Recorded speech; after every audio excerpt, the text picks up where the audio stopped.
بسم اللہ الرحمن الرحیم۔ السلام علیکم۔ یہ ایک حقیقی واقعے کی تصویر ہے، اس لیے ہر انسان ضرور سنے۔ وہ خود ایک اعلیٰ عہدے پر فائز سرکاری ملازم تھا۔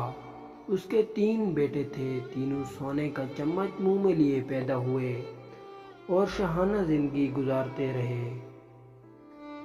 وقت تیزی سے گزرا اور اس کے نام کے ساتھ ریٹائرڈ لگ گیا۔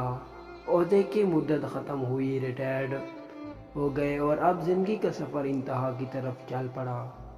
بیٹوں نے باپ کے عہدے سے خوب لطف اٹھایا، کہتے تھے ہمیں کیا فکر ہے، ہمارا باپ 22 گریڈ کا آفیسر ہے، ہمارے کام خود بخود بنیں گے اور بنتے بھی رہے۔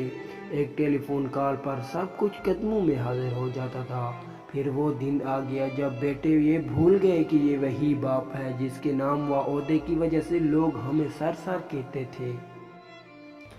باپ کسی بیماری کی وجہ سے پھرنے اور بولنے سے معذور ہو گیا۔ بیٹے کہنے لگے اب تو باپ کی کمزوری دیکھی نہیں جاتی۔ ایک بیٹے نے کہا کہ ابا کی جائیداد و مال کی تقسیم کرتے ہیں، نہ جانے کب مر جائے، اب تو شرم آتی ہے بتاتے ہوئے کہ لوگ کیا کہیں گے۔ جب دوست آتے ہیں تو سامنے یہ بوڑھا پڑا ہوتا ہے، چلو ایک نوکر مستقل ان کے ساتھ رہنے کے لیے رکھ لیتے ہیں جو ان کا خیال رکھے، 20,000 ماہانہ دے دیں گے۔ نوکر آ گیا اور اس گھر کے ایک کمرے میں باپ کو فرش پر گدا لگا دیا گیا۔ نوکر کو کہا کہ اس کا پورا خیال رکھنا، ہمیں کوئی شکایت نہ ملے۔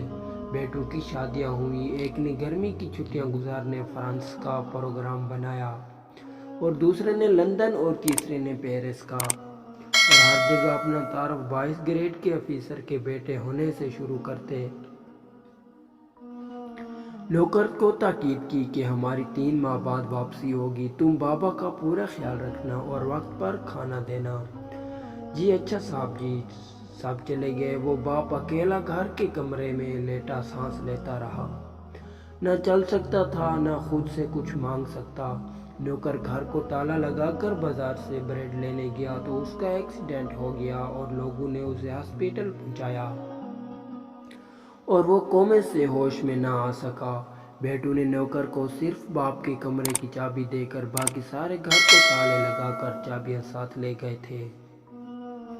ملازم اس کمرے کو تالا لگا کر چابی ساتھ لے کر گیا تھا کہ ابھی واپس آ جاؤں گا۔ اب بوڑھا ریٹائرڈ سرکاری افسر کمرے میں لاک ہو چکا تھا اور وہ چل پھر نہیں سکتا تھا، کسی کو آواز نہیں دے سکتا تھا۔ لہذا 3 ماہ بعد جب بیٹے واپس آئے اور تالا توڑ کر کمرہ کھولا گیا تو لاش کی حالت وہ ہو چکی تھی جو تصویر میں دکھائی دے رہی ہے۔ محترم خواتین و حضرات، عبرت کا مقام ہے یہ واقعہ۔ ہم کسی طرح اپنی اولاد کے لیے حلال و حرام کی پرواہ کیے بغیر ان کا مستقبل سنوارنے کے لیے تن من دھن کھپاتے ہیں اور زیادہ سے زیادہ دولت جائیدادیں بنا کر ان کا مستقبل محفوظ کرنے کی کوشش کرتے ہیں اور سوچتے ہیں کہ یہ اولاد کل بڑھاپے میں میری خدمت کرے گی۔ اعلیٰ ترین غیر ملکی سکولوں میں دنیاوی تعلیم دلواتے ہیں اور دین اسلام کی تعلیم دلوانے کو توہین سمجھتے ہیں، جس میں سکھایا جاتا ہے کہ والدین کی خدمت میں عظمت ہے، ہر انسان جو بوتا ہے اسی کا ہی پھل پاتا ہے۔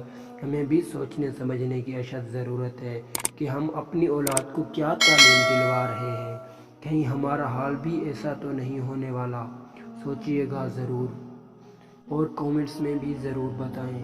اگر آپ کو میری کہانی اچھی لگی ہو تو پلیز آپ اگر میرے چینل پر نیو ہیں تو پلیز میرے چینل کو ضرور سبسکرائب کریں۔